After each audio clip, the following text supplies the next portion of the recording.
ಪಹಲ್ಗಾಮ್ ಉಗ್ರ ದಾಳಿಗೆ ಭಾರತದ ರಾಜತಾಂತ್ರಿಕ ಹೊಡೆತ ಕೊಟ್ಟಿದೆ. ಸರ್ಜಿಕಲ್ ಸ್ಟ್ರೈಕ್ ಮಾದರಿಯ ದಾಳಿಯ ಭೀತಿಯಲ್ಲಿ ಶಾಕ್ಗೊಳಗಾಗಿರುವಂತಹ ಪಾಪಿ ಪಾಕಿಸ್ತಾನ. ಪ್ರಧಾನಿ ನರೇಂದ್ರ ಮೋದಿ ಅವರು ನಿನ್ನೆ ನಡೆದಂತಹ ಸಿಸಿಎಸ್ ಮೀಟಿಂಗ್ನಲ್ಲಿ ಆಕ್ರೋಶ ಭರಿತರಾಗಿದ್ದರು. ಆ ಮೂಲಕ ರಾಜತಾಂತ್ರಿಕ ಸ್ಟ್ರೈಕ್ ಅನ್ನ ಕೊಟ್ಟಿದ್ದಾರೆ. ಇದನ್ನು ಹೇಗೆ ಎದುರಿಸುತ್ತೆ ಪಾಕಿಸ್ತಾನ ಅನ್ನೋ ಚಿಂತೆ ಶುರುವಾಗಿದೆ ಪಾಕಿಸ್ತಾನಕ್ಕೆ. ಪಾಕಿಸ್ತಾನದ ಜನರೇ ಈಗ ತಿರುಗಿ ಬೀಳ್ತಾರೆ ಪಾಕಿಸ್ತಾನದ ವಿರುದ್ಧವಾಗಿ. ತಾನಲ್ಲ, ತನಗೂ ಇದಕ್ಕೂ ಸಂಬಂಧವೇ ಇಲ್ಲ ಅಂತೇಳಿ ಅಧಿಕಾರಿಗಳು ರಾಜಕಾರಣಿಗಳು ಬಾಯ್ಬೆ ಪಡ್ಕೊಳ್ತಾ ಇದ್ದಾರೆ.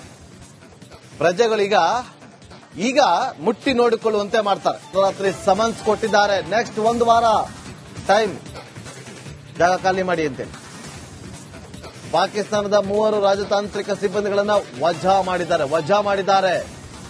ಮತ್ತಷ್ಟು ಕ್ರಮವನ್ನು ತಗೋತೀವಿ ಅಂತೇಳಿ ಪ್ರಕಟ ಕೊಟ್ಟಿದ್ದಾರೆ, ಮುನ್ಸೂಚನೆ ಕೊಟ್ಟಿದ್ದಾರೆ. ಯಾರು ಕೂಡ ಇರಂಗಿಲ್ಲ, ಇನ್ನ ಹೋಗ್ತಾ ಇರ್ಬೇಕು ಪಾಕಿಸ್ತಾನಕ್ಕೆ. ಸಾಕು ನಿಮ್ ಸವಾಸ, ಹೋಗಿ. ನಮ್ಮಲ್ಲೇ ಇದ್ದುಕೊಂಡು ನಮ್ಮವರನ್ನೇ ಬಲಿ ಪಡೆದುಕೊಳ್ತೀರಾ? ಮುಗೀತು ಇನ್ನ ಕತೆ. ಏನ್ ಮಾಡಿದ್ರು? ಉಗ್ರರ ದಾಳಿ ಪ್ರತೀಕಾರದ ಬಗ್ಗೆ ಇವತ್ತು ಸರ್ವಪಕ್ಷ ಸಭೆಯನ್ನ ಕರೆದಿದ್ದಾರೆ.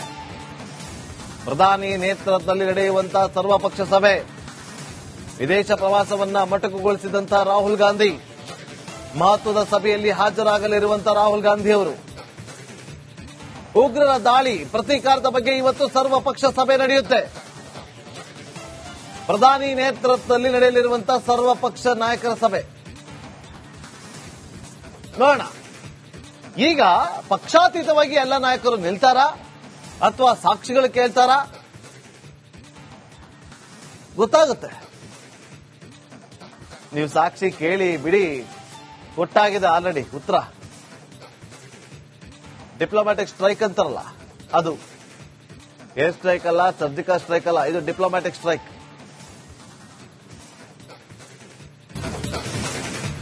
ಪಹಲ್ಗಾಮ್ ಉಗ್ರ ದಾಳಿಗೆ ಭಾರತದ ರಾಜತಾಂತ್ರಿಕ ಹೊಡೆತ ಕೊಟ್ಟಿದೆ.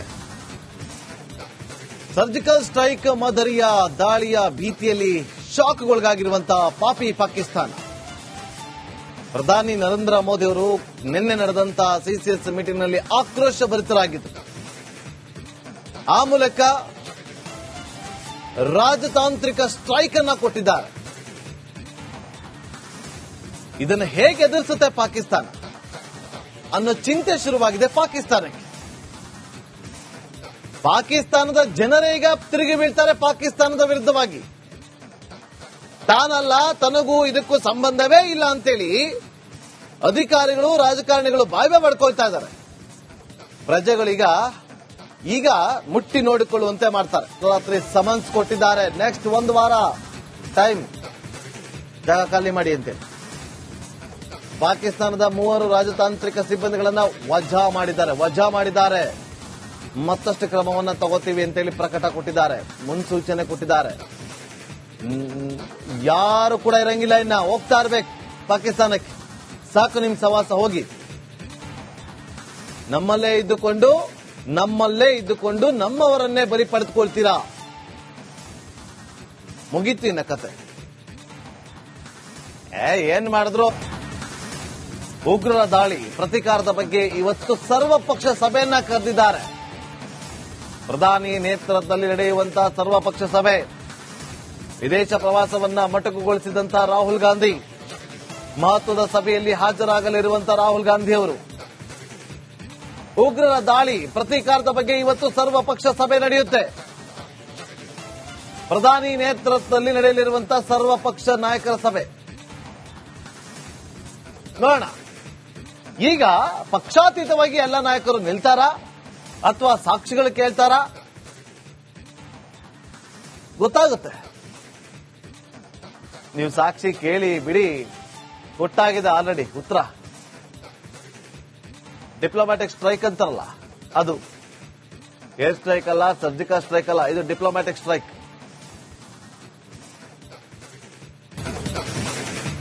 ಪಹಲ್ಗಾಮ್ ಉಗ್ರ ದಾಳಿಗೆ ಭಾರತದ ರಾಜತಾಂತ್ರಿಕ ಹೊಡೆತ ಕೊಟ್ಟಿದೆ.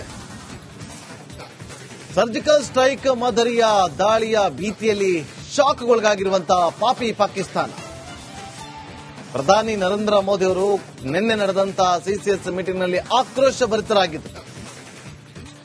ಆ ಮೂಲಕ ರಾಜತಾಂತ್ರಿಕ ಸ್ಟ್ರೈಕ್ ಅನ್ನ ಕೊಟ್ಟಿದ್ದಾರೆ. ಇದನ್ನು ಹೇಗೆ ಎದುರಿಸುತ್ತೆ ಪಾಕಿಸ್ತಾನ ಅನ್ನೋ ಚಿಂತೆ ಶುರುವಾಗಿದೆ ಪಾಕಿಸ್ತಾನಕ್ಕೆ. ಪಾಕಿಸ್ತಾನದ ಜನರೇ ಈಗ ತಿರುಗಿ ಬೀಳ್ತಾರೆ ಪಾಕಿಸ್ತಾನದ ವಿರುದ್ಧವಾಗಿ. ತಾನಲ್ಲ, ತನಗೂ ಇದಕ್ಕೂ ಸಂಬಂಧವೇ ಇಲ್ಲ ಅಂತೇಳಿ ಅಧಿಕಾರಿಗಳು ರಾಜಕಾರಣಿಗಳು ಬಾಯ್ಬೆ ಮಾಡ್ಕೊಳ್ತಾ ಇದ್ದಾರೆ.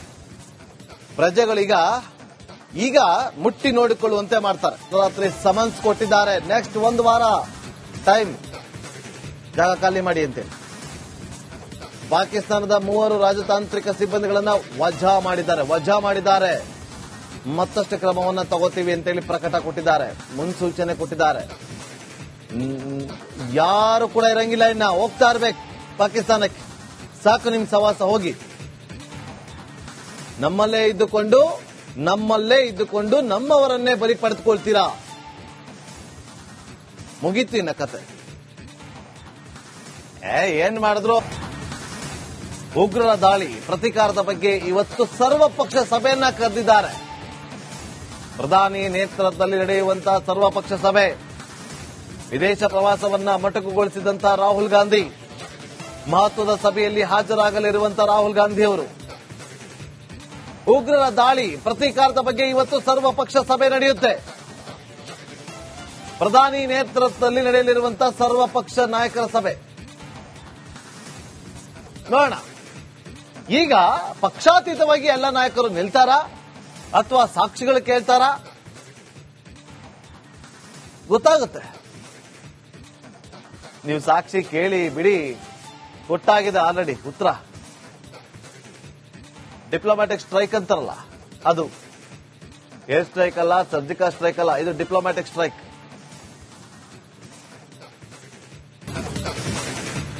ಪಹಲ್ಗಾಮ್ ಉಗ್ರ ದಾಳಿಗೆ ಭಾರತದ ರಾಜತಾಂತ್ರಿಕ ಹೊಡೆತ ಕೊಟ್ಟಿದೆ. ಸರ್ಜಿಕಲ್ ಸ್ಟ್ರೈಕ್ ಮಾದರಿಯ ದಾಳಿಯ ಭೀತಿಯಲ್ಲಿ ಶಾಕ್ಗೊಳಗಾಗಿರುವಂತಹ ಪಾಪಿ ಪಾಕಿಸ್ತಾನ. ಪ್ರಧಾನಿ ನರೇಂದ್ರ ಮೋದಿ ಅವರು ನಿನ್ನೆ ನಡೆದಂತಹ ಸಿಸಿಎಸ್ ಮೀಟಿಂಗ್ನಲ್ಲಿ ಆಕ್ರೋಶ ಭರಿತರಾಗಿದ್ದರು. ಆ ಮೂಲಕ ರಾಜತಾಂತ್ರಿಕ ಸ್ಟ್ರೈಕ್ ಅನ್ನ ಕೊಟ್ಟಿದ್ದಾರೆ. ಇದನ್ನು ಹೇಗೆ ಎದುರಿಸುತ್ತೆ ಪಾಕಿಸ್ತಾನ ಅನ್ನೋ ಚಿಂತೆ ಶುರುವಾಗಿದೆ ಪಾಕಿಸ್ತಾನಕ್ಕೆ. ಪಾಕಿಸ್ತಾನದ ಜನರೇ ಈಗ ತಿರುಗಿ ಬೀಳ್ತಾರೆ ಪಾಕಿಸ್ತಾನದ ವಿರುದ್ಧವಾಗಿ. ತಾನಲ್ಲ, ತನಗೂ ಇದಕ್ಕೂ ಸಂಬಂಧವೇ ಇಲ್ಲ ಅಂತೇಳಿ ಅಧಿಕಾರಿಗಳು ರಾಜಕಾರಣಿಗಳು ಬಾಯ್ಬೆ ಮಾಡ್ಕೊಳ್ತಾ ಇದ್ದಾರೆ. ಪ್ರಜೆಗಳೀಗ ಮುಟ್ಟಿ ನೋಡಿಕೊಳ್ಳುವಂತೆ ಮಾಡ್ತಾರೆ.